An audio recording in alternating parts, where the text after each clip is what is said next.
Okay, let's continue on with the next topic. And just before we do that, we're going to summarize what we were speaking about in our first pathology lecture.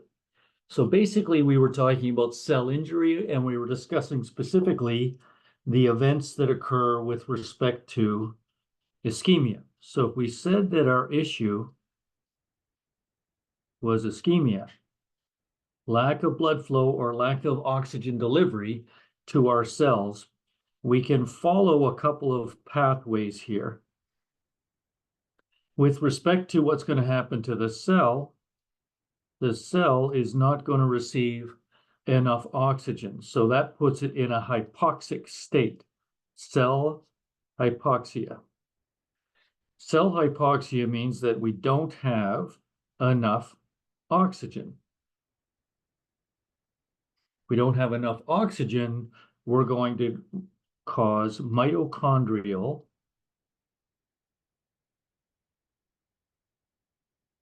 failure. If we have mitochondrial failure, it basically means we're not going to produce enough ATP.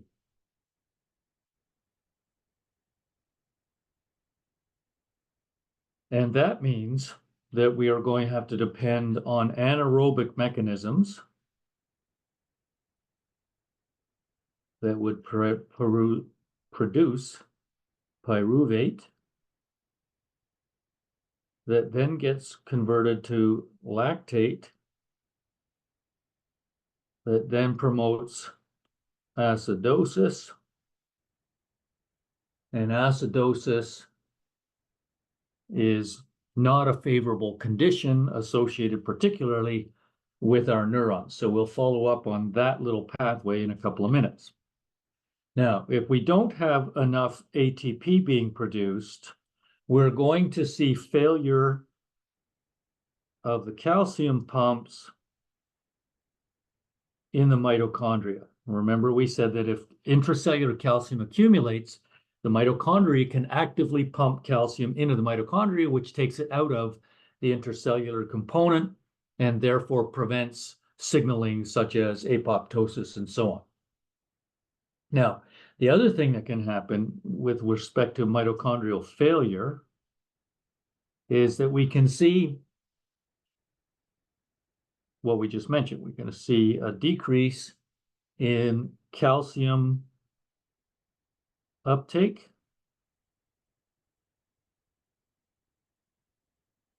We see a decrease in calcium uptake. It's referred to as calcium overload.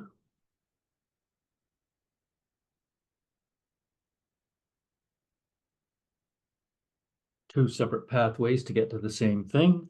Both of these things will promote an increase in oxygen-free radicals.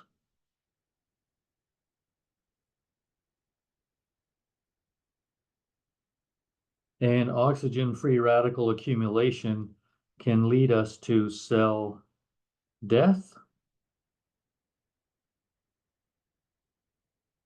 So let's highlight that. That can lead us to cell death.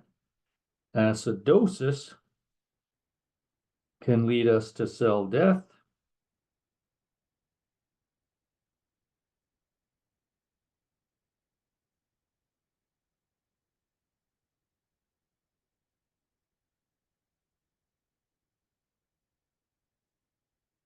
If we're interested in correcting the problem, one mechanism we have at our disposal is reperfusion.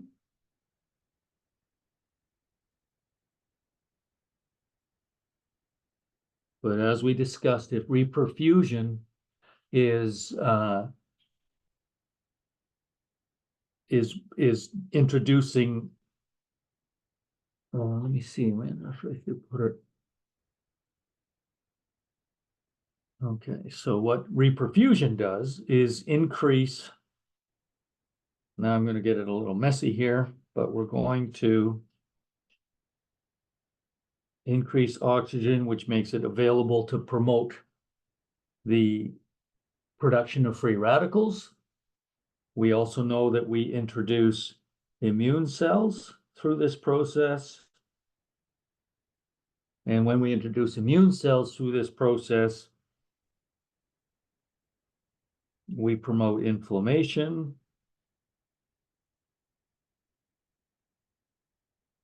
And inflammation also will lead us to cell death under these circumstances where there's been too much irreversible damage as far as that goes. And another mechanism that we can kind of connect into all of this are these cytotoxic amino acids we talked about with glutamate as a particular example. So we take glutamate, we recognize that we need normally our activation of our AMPA receptors that leads to an activation of our NMDA receptors, and that promoted calcium overload, so that this would increase intracellular sodium, and this increased intracellular calcium.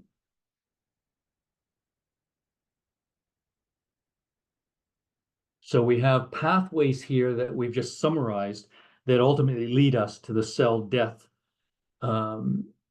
through imbalances of regulation that we would normally depend on.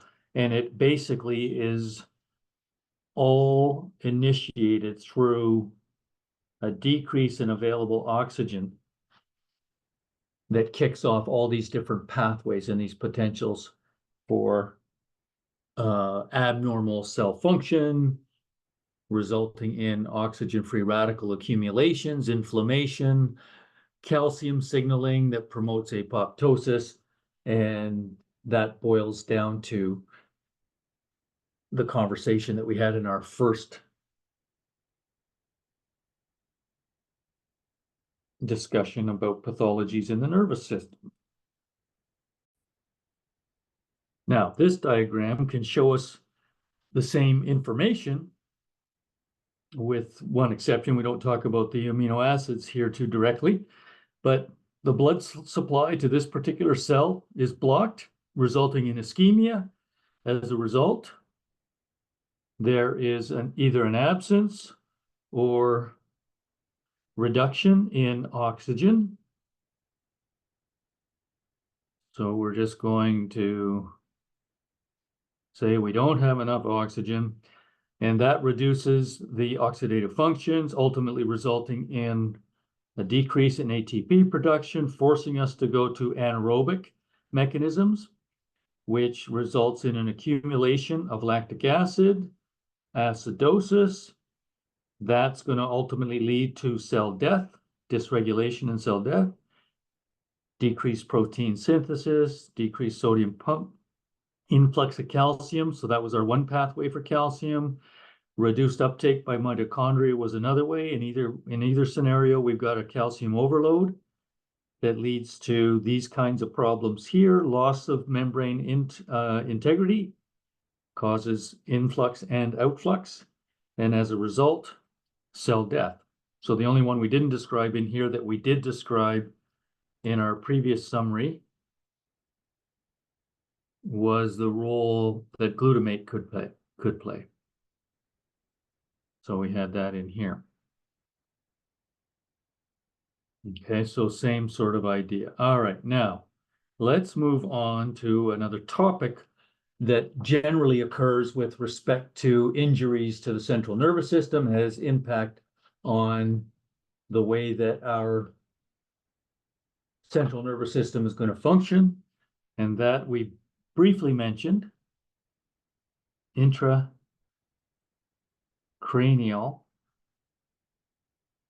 pressure, ICP. So the increase in intracranial pressure has negative implications on nervous system functions. So normally, the range of ICP should be somewhere between 0 to 15 millimeters of mercury. Okay, these are not numbers I'm going to ask you about. I'm not going to expect you to memorize these numbers, but I'm going to give them to you for a reference. If the intracranial pressure is greater than about 22 for more than 5 minutes,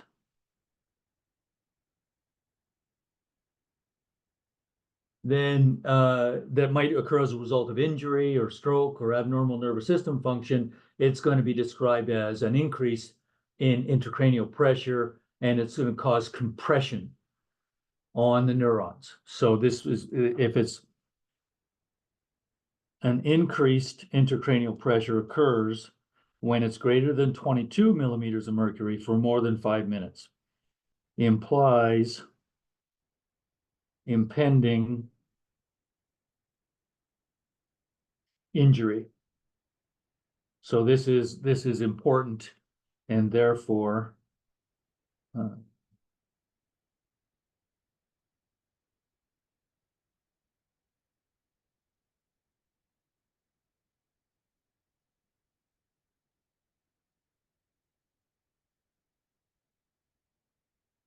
now we can expect, and we understand that there are moments and times briefly where an increase in intracranial pressure is expected.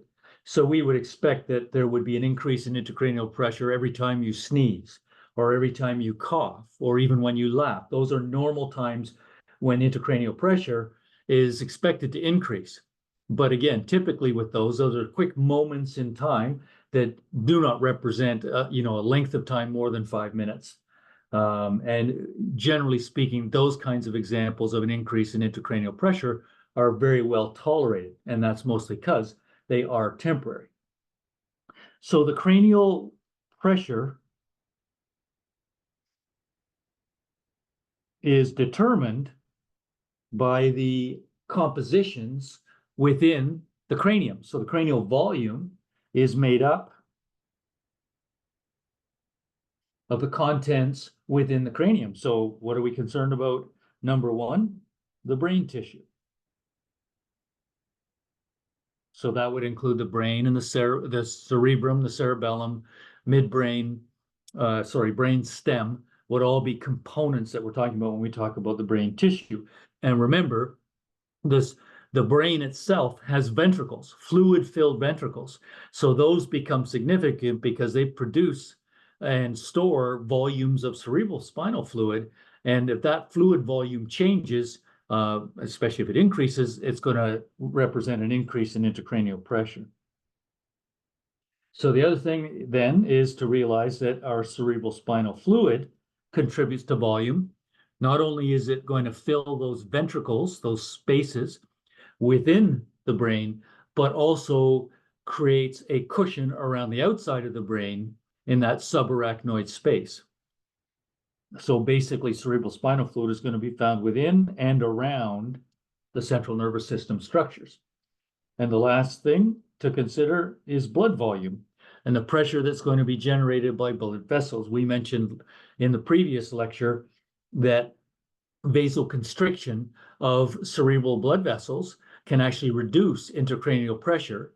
So and one of the ways we can promote vasoconstriction of blood vessels is through hyperventilation, which is going to expel carbon dioxide and promote vasoconstriction of blood vessels.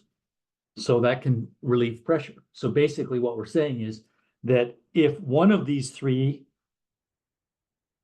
let's say if any one of the three is the cause of increased intracranial pressure, the other two can compensate.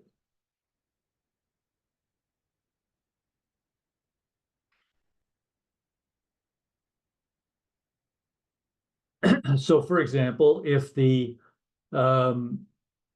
brain is swelling because of any of the breakdowns that we discussed with respect to ischemia, and we get some cellular edema, then we can decrease the production of cerebral spinal fluid and decrease blood volume through vasoconstriction to try to create a relief of that increased pressure due to edema. Right? If we vasodilate blood vessels, then we may be able to make adjustments in cerebral spinal fluid volume or in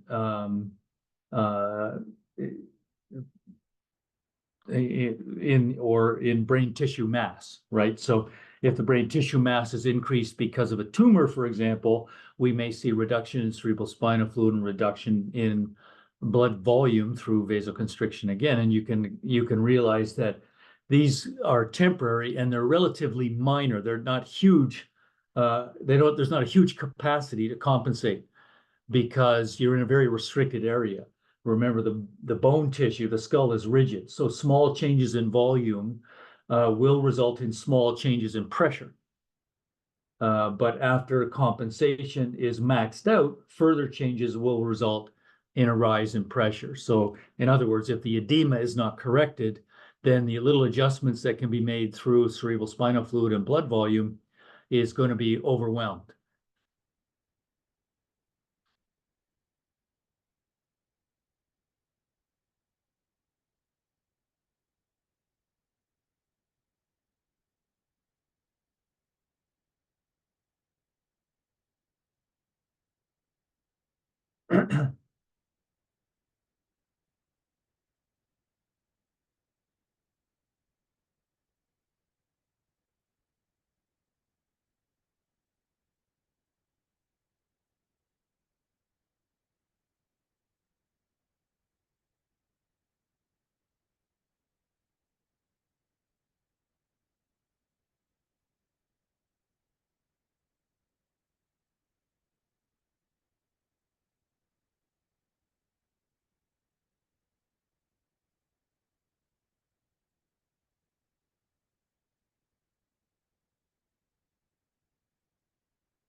So what I've said there is the skull is rigid or creates a confined space. So small changes in volume can be compensated by small changes in pressure.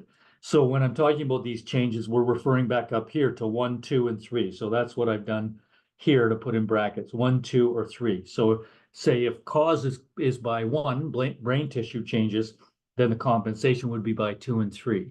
If the cause was a blood change, it might be a compensation might be attempted by 1 and 2. So the two others can try to compensate when the primary one is the source or the cause. So it's pretty difficult for cerebral spinal fluid or blood volumes to be the cause unless there's been a real pathology associated with one of those systems. So typically it'll be a change in number 1 the brain mass that's more common than any of the others. So most commonly, the changes that occur that would result in an increase in most common causes, increased intracranial pressure, is going to be from a stroke, especially a hemorrhagic stroke, where the blood volume is going to be increased. Some mechanical trauma, head injury that results in bleeding, and tumors. They create a physical mass. But there's lots of other factors that could increase intracranial pressure. Ischemia and necrosis does because of the loss of integrity of the membrane and the attraction of water by the electrolytes. The cytotoxic edema that we mentioned, obstruction from hydrocephalus. We're going to talk about hydrocephalus in a few minutes. Other factors along those lines can result in an increase in intracranial pressure. So, what kinds of edema can we have? There's a condition that's described as vasogenic. So that name says it all. Vasogenic edema is edema that's caused or generated by blood vessels. So in vasogenic edema, sometimes called interstitial edema because it's outside of the cells or between the cells. It's also known as interstitial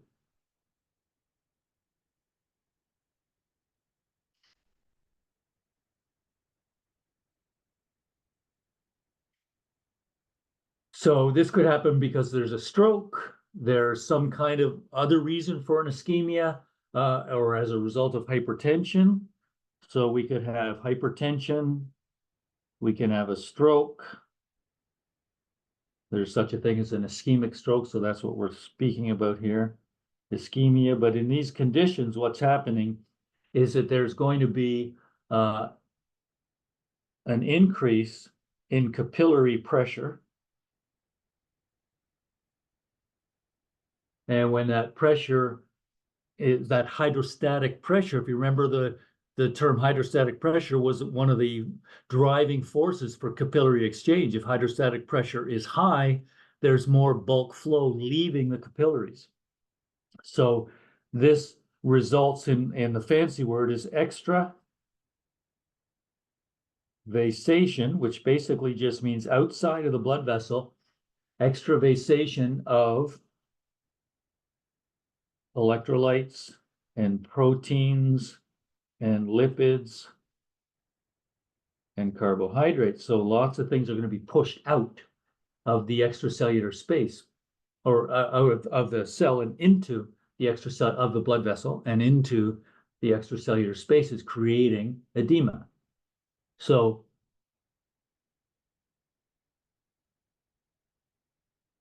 if this blood volume or edema that leaves the capillaries and takes up space in between the cells of the brain is unilateral, it can cause a shift and create pressure on one side and traction on the other side. So it can even herniate and push through cell tissues and apply pressure on adjacent tissues. And we'll talk a little bit about what that looks like in a few minutes as well. So if it's vasogenic, it means it's coming from blood vessels that are under a lot of pressure. Another variation on this edema is described as cytotoxic edema. We talked about the mechanism behind cytotoxic edema. It means we've had an accumulation of solutes within the interstellar space that attracts water. So basically, this one was, as opposed to interstitial edema, is intracellular edema. So it's within the cell. So in this case, we talked about this ischemia leads to hydropic swelling because of the breakdown of the sodium-potassium pump and the introduction of calcium into the intracellular. And that's all because of a decreased availability of ATP.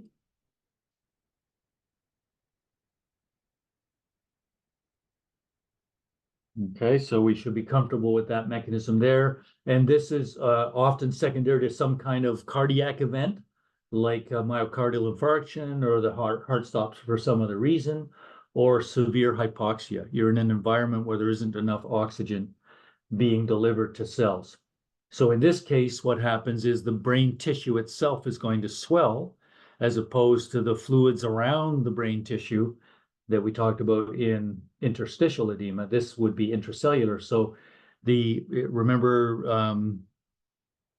the cerebral hemispheres look like mountains and valleys, right? They were called gyri and sulci. Sulci were indentations. Gyri were the rounded raised parts of the so-called cauliflower or broccoli-looking cerebral hemispheres. So what happens with swelling within the cells of the cerebral cortex is those gyri, those raised areas, start to flatten out, and the spaces that created sulci are kind of squeezed together, and it kind of makes the cerebral hemisphere start to flatten out. There's decreased space between them. So basically, you can get typically both occur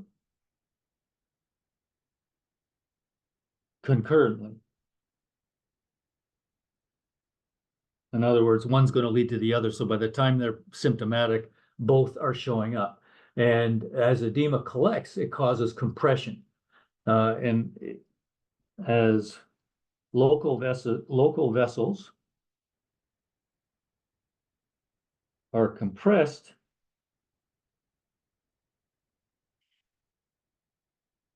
decreases blood flow. Decreased blood flow is ischemia. So again, like so many things in pathology, it starts to look a bit like a positive feedback or a vicious cycle mechanism that's happening. So when we get the ischemia, we're going to get a compensation. The compensation is to try to increase the blood flow to the area so we get some vasodilation. When we get vasodilation, we increase intracranial pressure.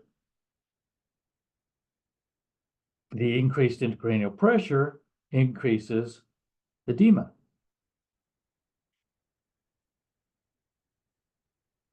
And the edema was what started it all in the first place. So basically, we have a situation where we have a stimulus that's being promoted rather than being reversed. If it was reversed, it would be negative feedback. In this case, it's positive feedback. It's describing a pathology. So again, this added pressure, this added edema is going to create some shifting of tissues, and shifting of tissues, changes of location, is going to result in changes in function, usually some sort of impairment in function.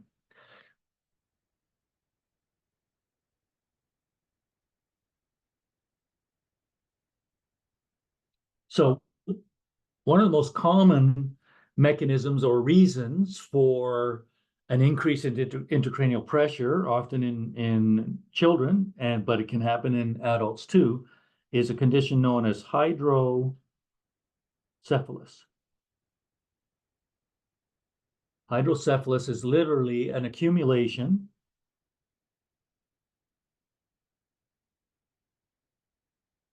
of cerebral spinal fluid within the brain.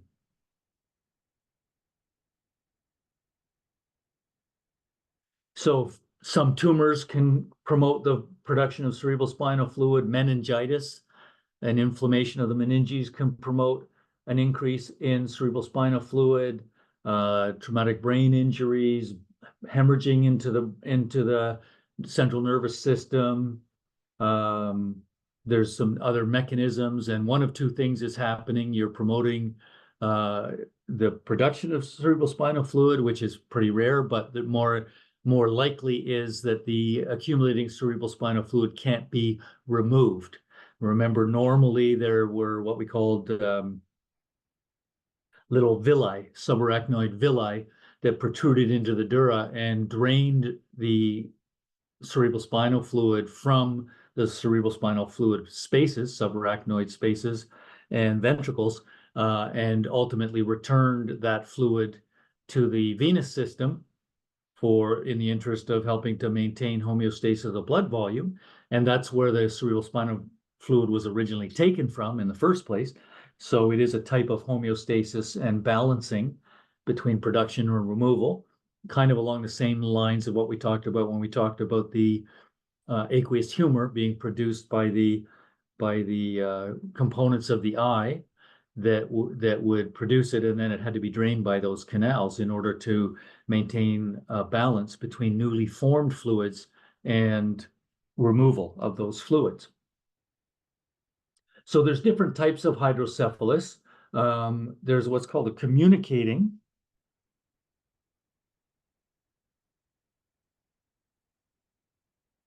And I'm just going to use the capital H to represent our hydrocephalus. So this is where there is an abnormal cerebral spinal fluid reabsorption. So this occurs when those villi are blocked or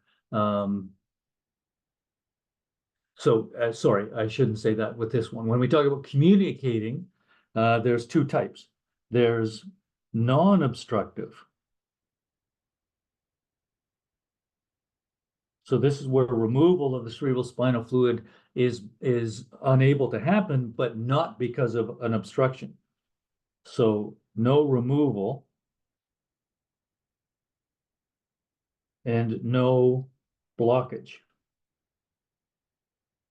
Okay, so That could be because there's a hemorrhage or granulations in the arachnoid space that that prevent the reabsorption, or there was some congenital absence of the arachnoid villi so that there wasn't a pathway for removal to occur. And that's compared to an obstructive form, which is described in this case is known as a non-communicatory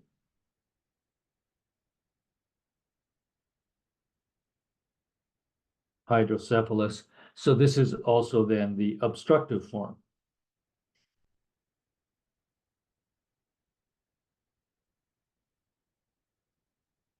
So this is when the pathways are outright blocked for the movement of cerebral spinal fluid.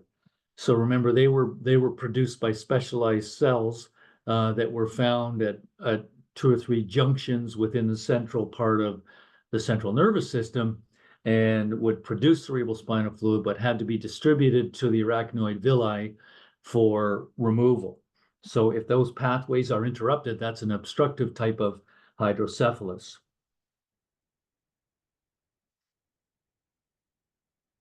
And then there's a form of hydrocephalus,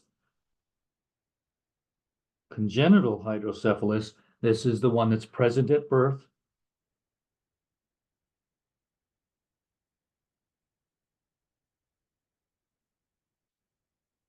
And there's a narrowing of the pathway somewhere along the pathways for cerebral spinal fluid. It's usually between the 3rd and 4th ventricles. You might remember that there's a pair of lateral ventricles. They are really 1 and 2, and then 3rd and 4th ventricles. So this is a blockage or an interference with flow of cerebral spinal fluid between the 3rd and 4th ventricles. Ventricles, in the case of the central nervous system, are like little chambers, expansions of the pathway. So in congenital hydrocephalus, it's usually recognized because the head circumference is enlarged. Since the bones are not fused yet and they're still growing, their joints are very elastic. So the accumulating cerebral spinal fluid will cause an expansion of the overall head circumference. An infant that's experiencing the pressure of congenital hydrocephalus is going to be restless. They're not going to be very interested in their environment. There may be vomiting because of pressure that's applied to the vomiting centers associated with the hypothalamus and that kind of thing. So those are a little bit of a differential between congenital and the onset of hydrocephalus in an adult. But basically, when in any of these cases, when there's an increase in cerebral spinal fluid, leads to an increase in intracranial pressure. The ventricles enlarge, so that gives that's going to cause an increase in cerebral volume, not cell volume, but because of the increase in the fluid accumulating within the ventricles, it's going to apply an outward pressure. And as a result, the brain itself is going to start to enlarge and apply pressure. That's where the increased pressure is going to come from. Increased pressure on the adjacent nervous tissues. So how's that going to present in someone that's not a child? The first thing, not a big stretch, I don't think, it's going to present with some headache. And typically it's progressive. So it's going to lead to nausea that might progress to vomiting. And again, it's about increased pressure on the vomiting centers associated with the brainstem and the hypothalamus.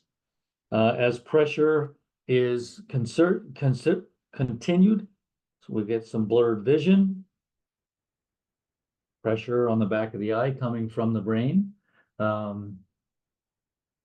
And basically, if the increased intracranial pressure is allowed to progress, then we're going to go to loss of consciousness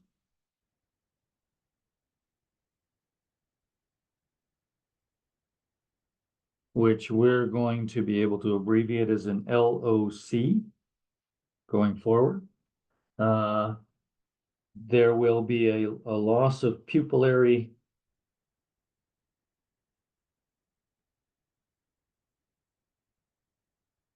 response to light. So that's a situation you shine a light in on the person's eye and it doesn't respond by causing a constriction of the pupil. And then they may further progress to being outright unresponsive with respect to questions or other stimuli,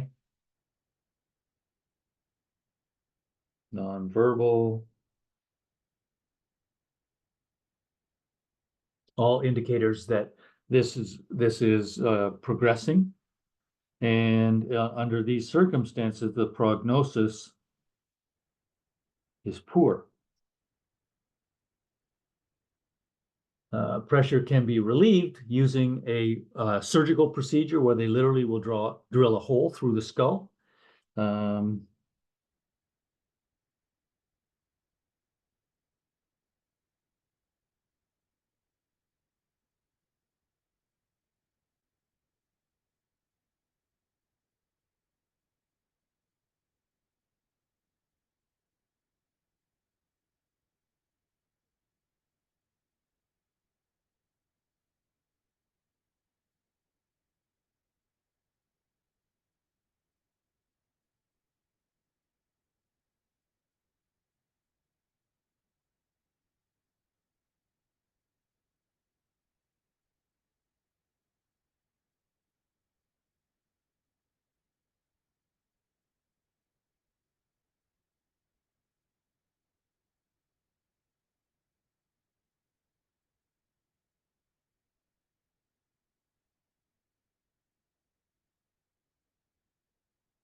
Okay, so if you're not sure, if this was the outer border of the skull, we have the pia mater, which is the meninges that's right up against the skull, and it's a very vascular tissue.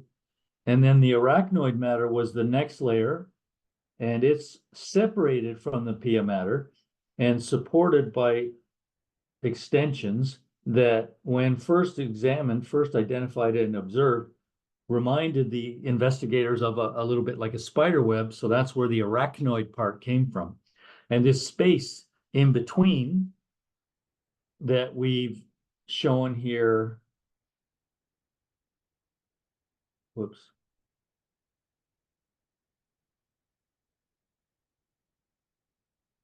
These little gray areas that I'm identifying here, that would be called a subarachnoid space, and that's the location on the outside of the central nervous system where the cerebral spinal fluid is found.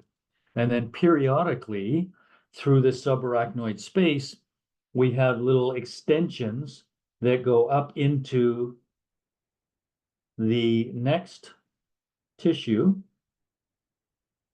So those would be the arachnoid villi, fingers, and the outermost layer is the dura mater.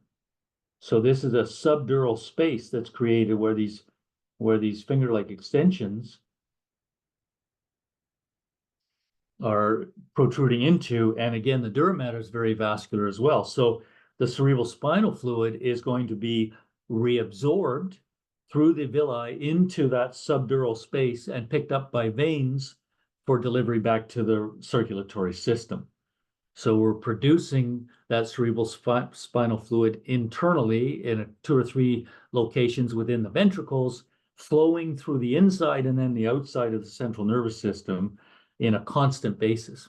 So at any given time, we might have, several hundred milliliters of cerebral spinal fluid, but it's replaced on a regular basis. So it's always fresh and it's able to provide oxygen and nutrients to tissues and cells that don't have a direct vascular supply. So that's sort of the purpose of that intracellular fluid.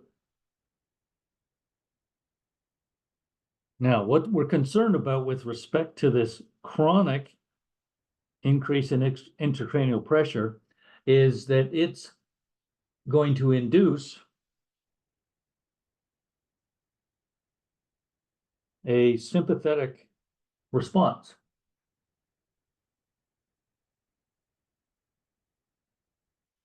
And it's also known as an ischemic response.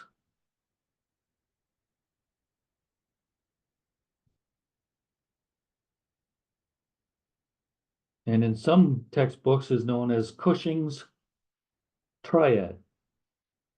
You maybe have heard of Cushing's disease and Cushing's syndrome, same guy, Cushing. He did a lot of research and put his name on a lot of things. But basically what, in any of those scenarios, what we're seeing is an increase in blood pressure.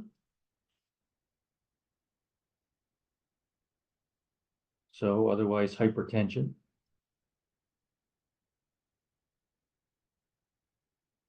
A decrease in heart rate.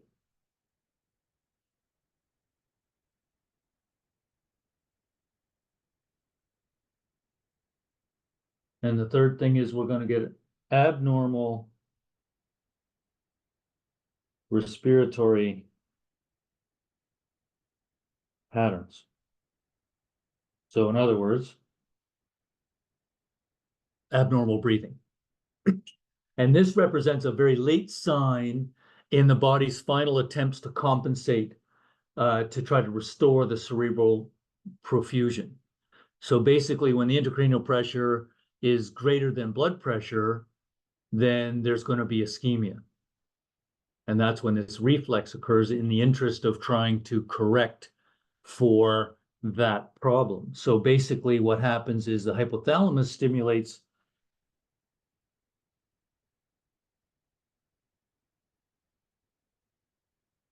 so if we have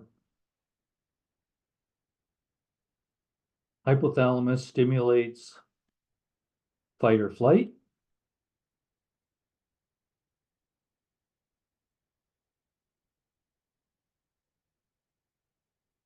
which is our sympathetic system response. And what that's going to do is promote an early increase in heart rate. So we're going to get an increase in heart rate. We're going to get an increase in vasoconstriction. Though that results in an increase in cardiac output. That is what causes the increase in blood pressure. So early on, when you increase the blood pressure, increase cardiac output as a result of increasing the blood pressure, the other way around, we increase cardiac output based on these components here. We increase blood pressure, and that blood pressure is, as long as blood pressure is greater than intracranial pressure, we've got perfusion, normal perfusion. That's the goal, that's the purpose. So when blood pressure is greater than intracranial pressure, we get good blood flow. Blood flow is restored. But the increased blood pressure stimulates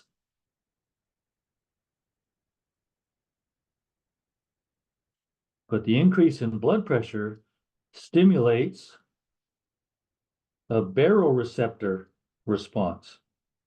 Remember, the baroreceptors were pressure receptors found in the carotid and the aorta that were sensitive to increases in pressure, blood pressure. And they'll signal the medulla oblongata to reduce cardiac output in order to reduce blood pressure. So that stimulus, increased stimulus baroreceptors, is going to decrease heart rate in the interest of reducing cardiac output. So that's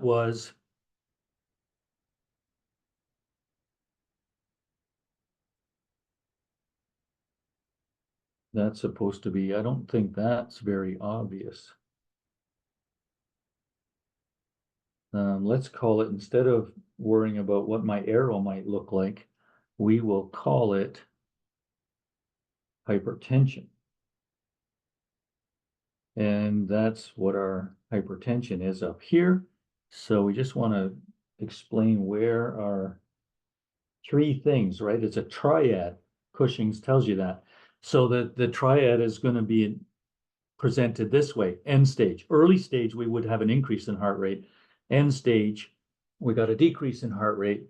And then our number three thing was that we had abnormal respiratory patterns. So basically what's happening is you get an increase in blood pressure, stimulates the baroreceptors to reduce heart rate in the cardiovascular system, and the abnormal respirations are going to come from the decrease in blood flow to the brainstem.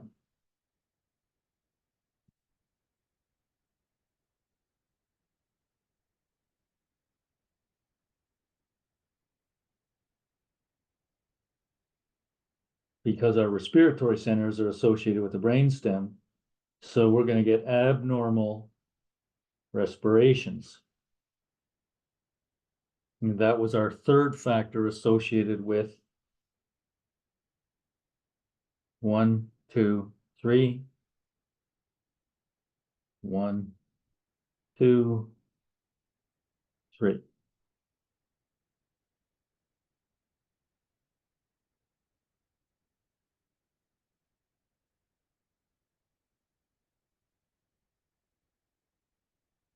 So when we have an increase in intracranial pressure for other reasons than the cerebrospinal fluid, we can have pressure that's being applied to the brain tissue, resulting in compressions. And the important thing about reviewing the nervous system is, depending on what area of the brain is being compressed, you can predict where the loss of function or how the loss of function is going to present. And this includes, if the pressure is high enough, some herniations. So we have an increase in intracranial pressure that has nowhere to go with respect to the cranium, the bone, because that's hard and rigid. So the pressure is going to come down on soft tissues. So that's going to create brain compression.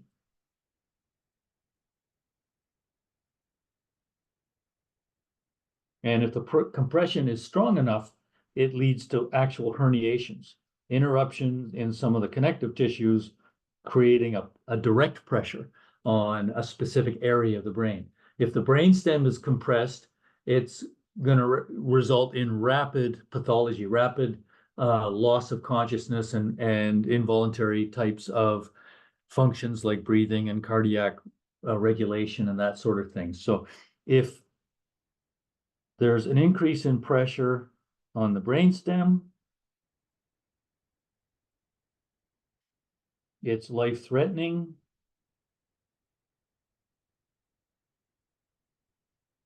And requires rapid reversal. We need rapid reversal if we're going to survive. So basically, a concern is that that group of neurons that run up and down basically the entire length of the brainstem, known as our reticular activating system, basically regulates consciousness. If it becomes dysfunctional, then it's going to result in the loss of consciousness and the regulation of centers like the cardiovascular centers and the respiratory centers through the pons and medulla, like I mentioned already.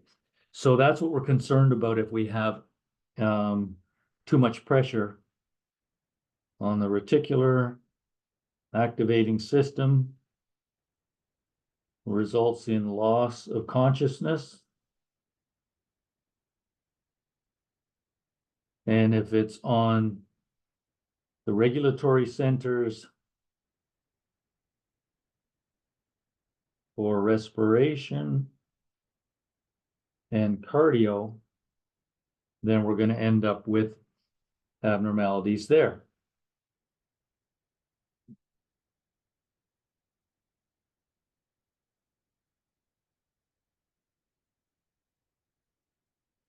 So when we talk about herniations,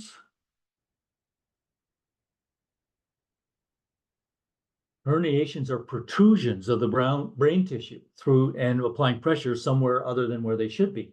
So the protrusions might occur through the dura, Remember, the dura folds into spaces between the hemispheres. So if we looked at we generally are aware that the cerebral hemisphere looks something like this laterally. If we looked at it anteriorly, then there's this deep sort of crevice that separates the right. So this is a lateral view. This is an anterior posterior view. So we don't see this crevice here that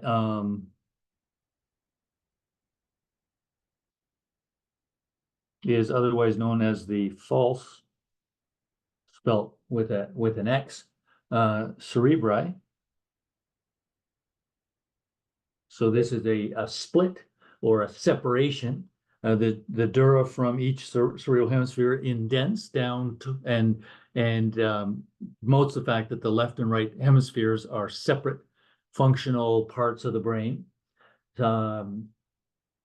And folds, and then we have some folds laterally that separate the cerebral hemispheres from the adjacent cerebellum. So this space that's in here is known as the tentorium. Okay, when we name some of these common types of herniations, this terminology is going to come into play. So that separates the cerebellum from the cerebral hemispheres. If herniation occurs, then blood vessels are going to be compressed, and that's going to create ischemia, and that's going to give us the symptoms. So these two locations are the most common locations for herniations to occur.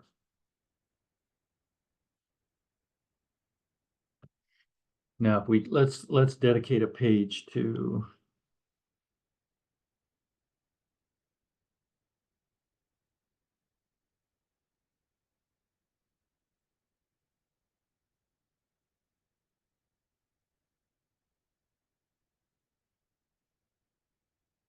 so let's draw in an anterior view. We're going to look at one cerebral hemisphere, another cerebral hemisphere, and the cerebellum. And then in this view, we would have the brainstem coming through. And if we wanted to get a little bit, there's the cranium. And you might remember that the space that opens at the base of the cranium that allows the brainstem to leave the cranium is the foramen magnum, big hole, literally is what that means. And the tissue outside of the cranium here would be spinal cord. And that's what defines the difference between the brainstem and the spinal cord, is whether it's inside or outside of the cranium. So our first segment, if we were beginning inferiorly, was medulla oblongata. The middle segment is the pons, and the anterior-most segment is the midbrain. The midbrain were where the superior and the inferior colliculi were located that we talked about last week. This space up here is our full cerebri.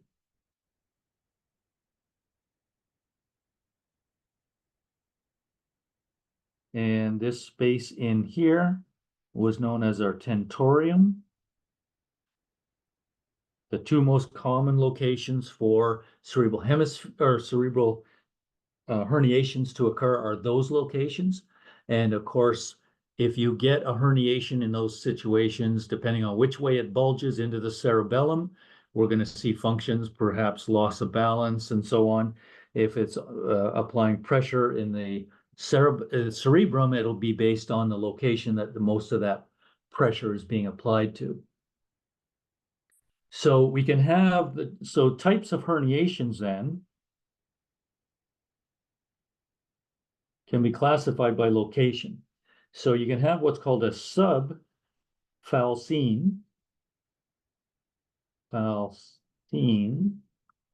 herniation. I'll use a small h so we don't get mixed up with hydrocephalus when we use a single h back then. So basically what happens is you get a herniation at the very bottom of the full cerebri. So the herniation would show up here. If it's bulging to one side, it would bulge into the neurons associated, most closely associated with this part of the cerebral hemisphere. You can have what's called a central herniation. So we'll number these so we can keep them organized here. And a central herniation would be very close to the one we just drew, but it's going to be more central as opposed to one-sided. So this is the first one. This is the second one. So these are bulges or herniations, protrusions into the adjacent tissue, causing dysfunction and ischemia, then dysfunction within those tissues. A third type of herniation is uncal, spelled AL as opposed to CLE, which is also a tentorial in terms of locations. So it's going to be found at the junction between the cerebral hemispheres and the cerebellum itself. So we would see a protrusion applying pressure typically on the underlying cerebellar tissues. So that's our number 3 location. And then we can have what's called a tonsillar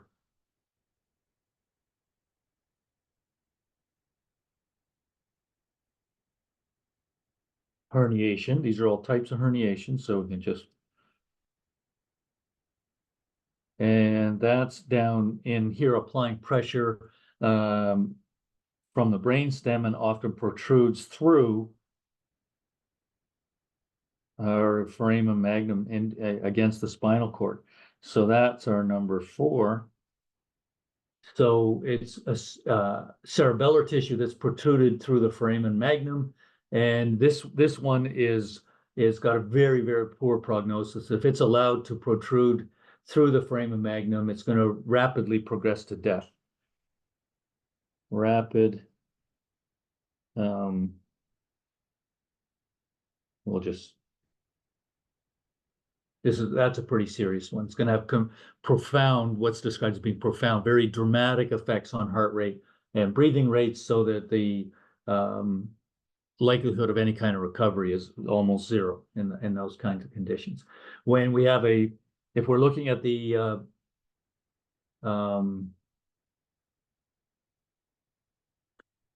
central herniation, for example, if we look at number 2 here, the central herniation, that's going to give rise to pressure on one or both hemispheres and the basal nuclei. Remember, the basal nuclei were responsible for sort of fine-tuning motor movements and so on.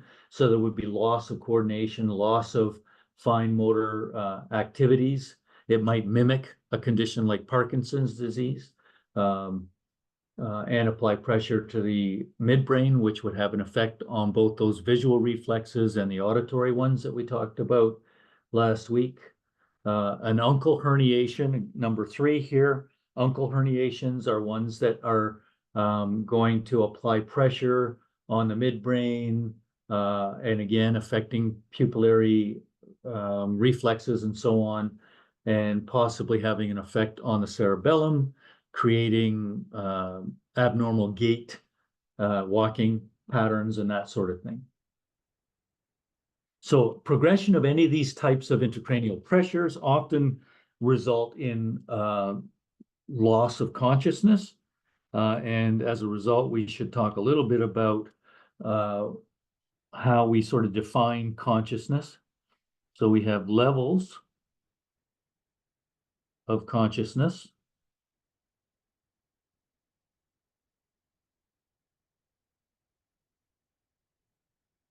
And that basically, when we talk about consciousness, what we're talking about is being aware of self and surroundings. That's kind of a good way to summarize what we're talking about if we're talking about trying to determine somebody's level of consciousness. How easy are they able to determine, information about themselves when they're asked a question and about their surroundings?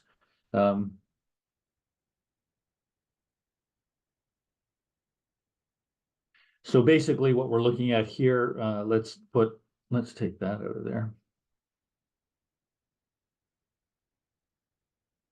So are they awake? Are they alert?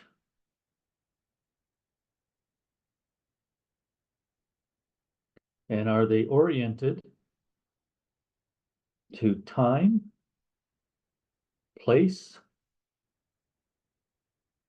and circumstances?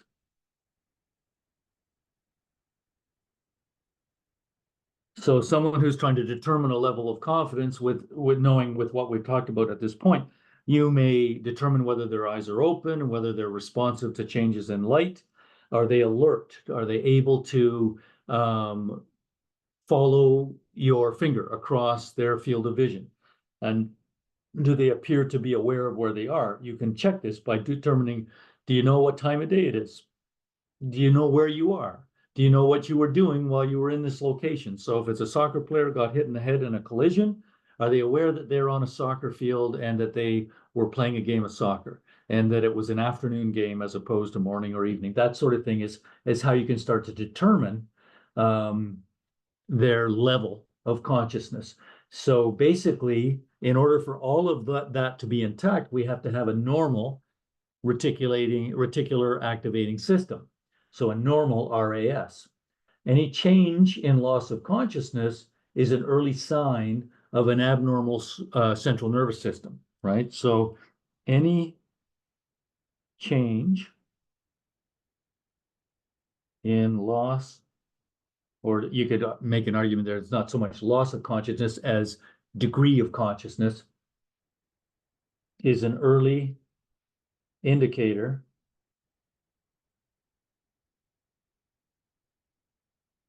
of central nervous system pathology, right? So that's an important tool that we have at our disposal when we understand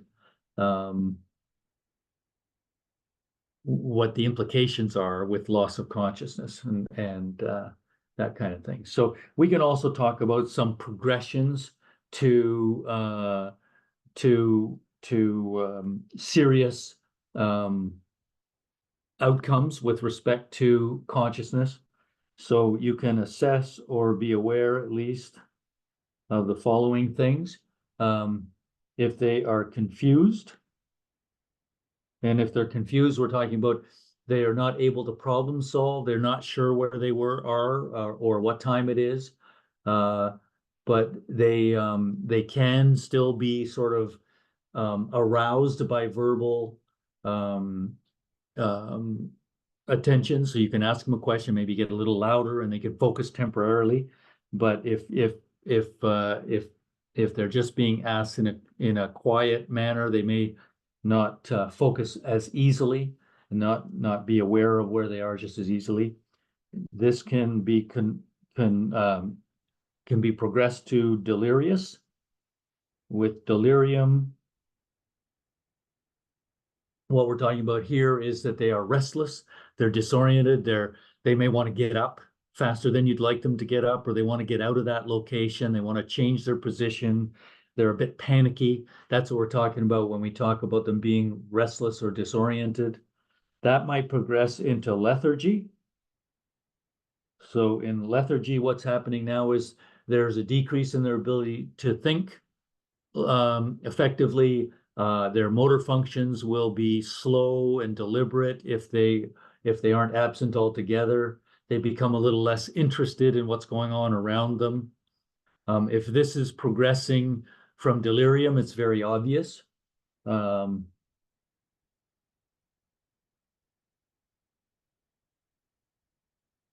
They may become what's referred to as obtunded. They get sleepy. They fall asleep. They want to go to sleep. They want to relax. They want to just be left alone. They can be woken up, but it's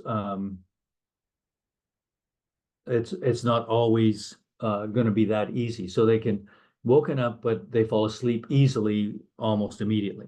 So that's an indicator that they're heading towards a complete loss of consciousness.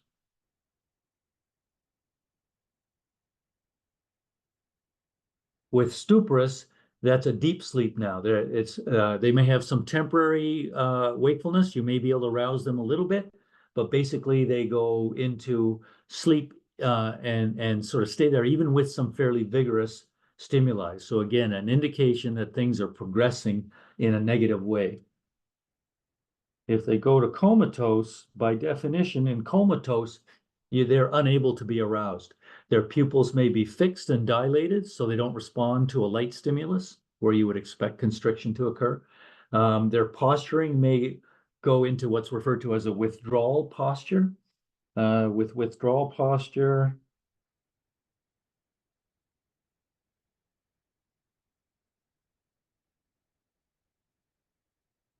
there's sort of two general types of withdrawal postures. There's what's referred to as decorticate. In a decorticate posture, the elbows and wrists typically are flexed. So they may even flex a little bit at their shoulders so that their arms are kind of crossed across their chest, with their hands up towards their chin. Their legs will be extended because and their feet will show as being plantar flexed. And that's as opposed to decerebrate. So cerebral. In a decerebrate posture, arms and legs are in an extended position. The arms may be externally rotated and the legs internally rotated. So these are classic positions indicating levels of injury.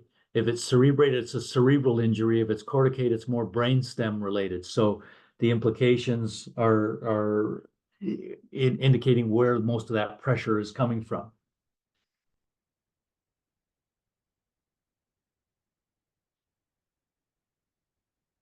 Now, levels of consciousness can be measured, and there's a standard, relatively internationally recognized scale that's used to try to determine levels of consciousness, and it's called the Glasgow Coma Scale. And this scale is a standard tool trying to measure loss of consciousness. The higher the score means there's less brainstem pathology, and the lower score means medullary reflexes are involved. So that has a much poorer prognosis. So basically, when we talk about these numbers, and again, not numbers to memorize, I want you to remember the three sort of measurables here that determine these numbers. And I don't want you to get too excited about the actual numbers, but remember that the higher score is a more mild coma score. Oops, I don't want that in there.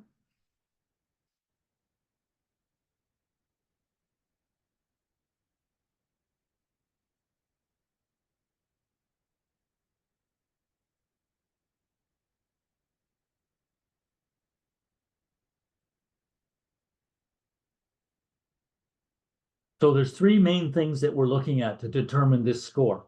So we're looking at the eyes and whether they're open. Okay. So remember, high score is good. So basically, if our score here is a 4, that means that the eyes are open and they're responsive. Okay, and then we're going to go down 3, 2, 1. Responsive to speech.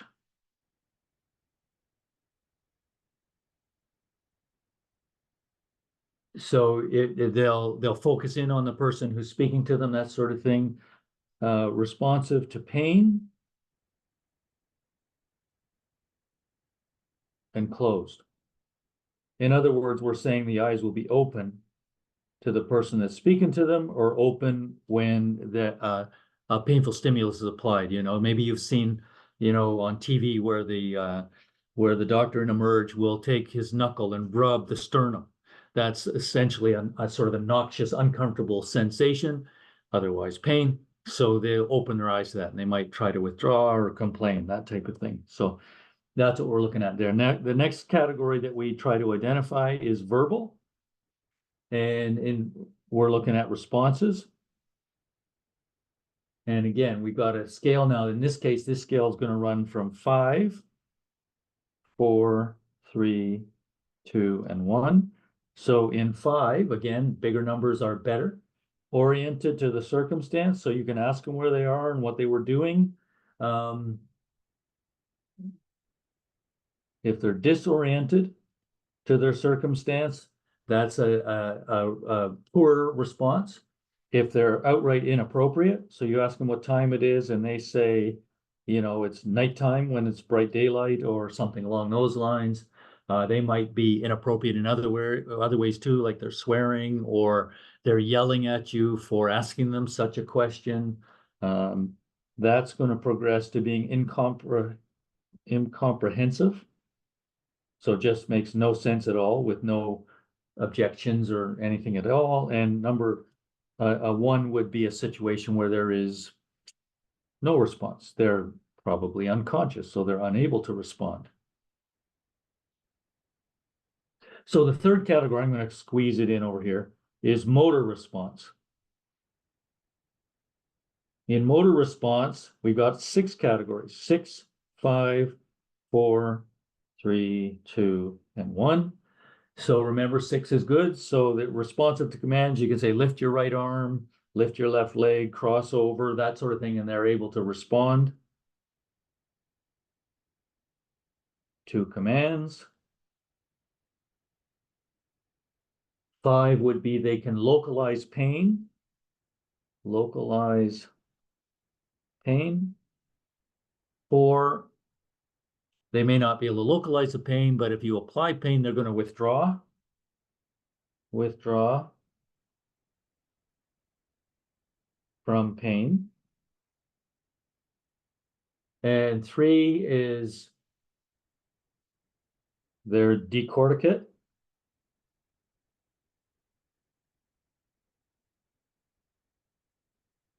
And 2 would be decerebrate.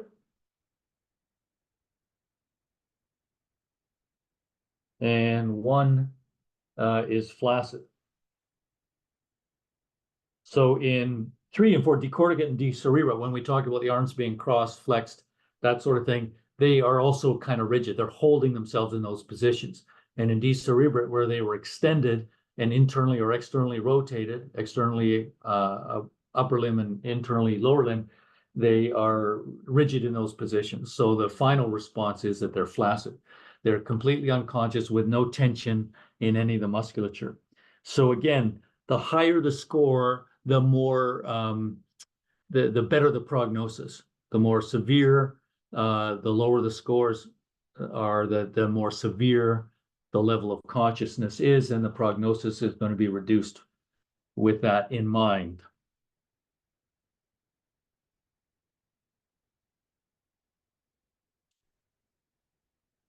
Okay, final thing just to be aware of. There's a term that's used when we're talking about levels of consciousness and pathologies that are associated with pressure on different parts of the brain.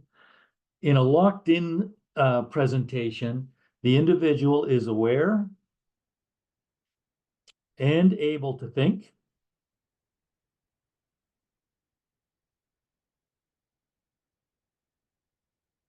but no motor responses. So they can't move or talk. So in this situation, there's cerebellar pathology. Cerebrum, I should say cerebral, and a normal brainstem. So brainstem, you're thinking about subconscious levels of regulation. So breathing is normal, heart rates are normal. In this case, the ability to think is normal. And that's as composed to a vegetative state. In a vegetative state, there's more severe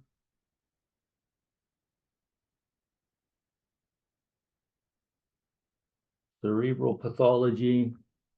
There's virtually no cognitive ability, but the sleep-wake cycles and the brainstem functions are still occurring. So again, brainstem, responsible for those subconscious activities, still happening. Brainstem function is normal, but more severe cerebral pathology. And then when we get to coma, basically we're defining coma as a situation where they are not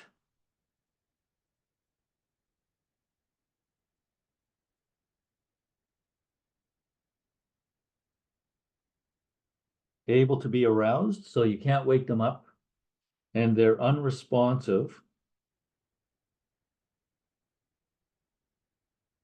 Now, it could be reversible. In other words, temporary. When we talk about some acute brain injuries a little bit later on this semester, we'll talk about concussion and how sometimes there is a temporary loss of consciousness where they may not be arousable for a minute or two, but that they come out of it.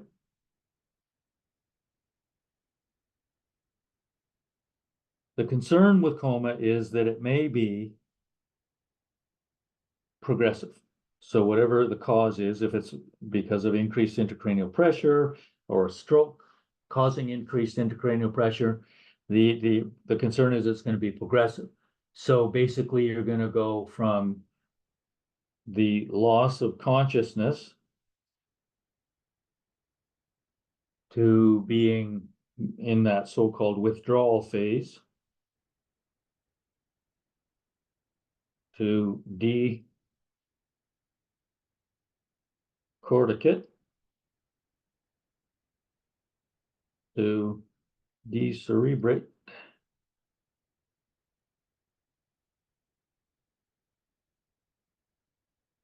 to flaccid, and that may ultimately lead to brain death.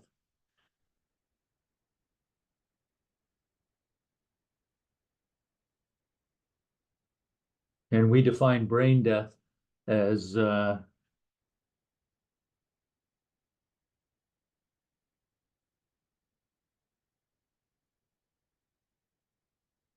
irreversible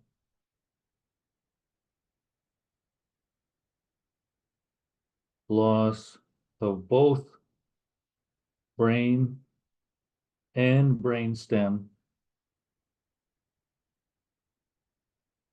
function.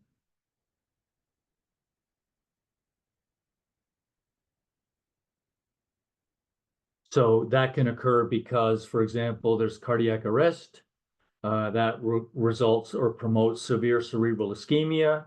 That ischemia can lead to increase in intracranial pressure, respiratory arrest, all those sorts of things are going to be part and parcel. So basically in brain death, what we're considering first and foremost is that there is no movement, there is no responsiveness, there is no brainstem or ocular reflex, eye reflex. Brainstem reflexes, or we are going to include those subconscious functions like heart rate and respiratory rate.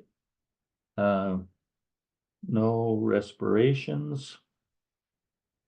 The partial pressure of carbon dioxide is going to be greater than 60 millimeters of mercury. Remember, we're going to start signaling compensation mechanisms at a partial pressure of 45. So 60 is pretty extreme in that respect.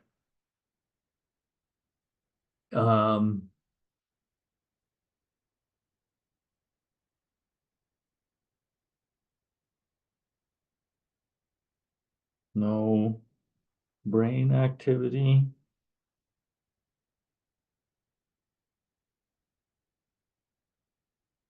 And then basically, to be completely safe, if you're not in an environment where it can be confirmed, is a 24-hour verification.